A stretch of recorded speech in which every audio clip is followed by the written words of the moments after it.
घरात घुसू त्यांच्या, नागरिकांना धमक्या नाही द्यायच्या. एकतर तुम्ही या खड्ड्यात लोकांना घातलेलं आहे, माणसं मरतायत, उद्योगधंदे बंद पडतायत इकडले रस्त्यामुळे, आणि परत धमक्या देत आहे.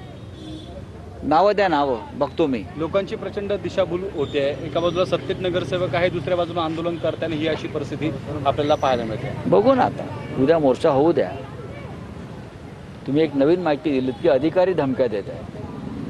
भाजपने महापालिकेत गुंडांची भरती केली आहे का? खोटी सर्टिफिकेट आणि डिग्र्या असलेल्या?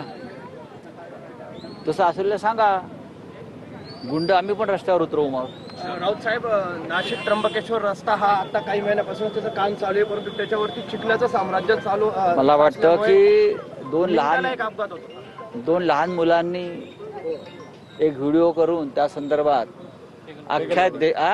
पेगलवाडी अख्ख्या देशाचं लक्ष वेधून घेतलं.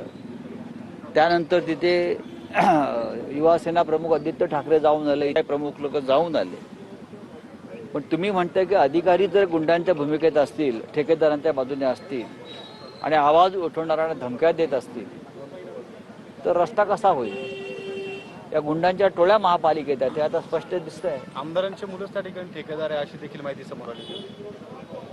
बघा, हे सरकार जे आहे केंद्रापासून महाराष्ट्रापर्यंत हे ठेकेदारांच्या करंगळीवरतीच उभा आहे. फक्त ठेकेदारी, याशिवाय दुसरं काही नाही. 25% आधी घ्यायचे, कामाचा पत्ता नाही. महापौर नोटंकी म्हणताय तुमच्या, महापौराची बनावट टेंडर, महापौर नोटंकी म्हणताय. खरं तर तुमच्या सेनेने जे आंदोलन केलेलं होतं महासभेत. अच्छा, महापौर नौटंकी म्हणताय.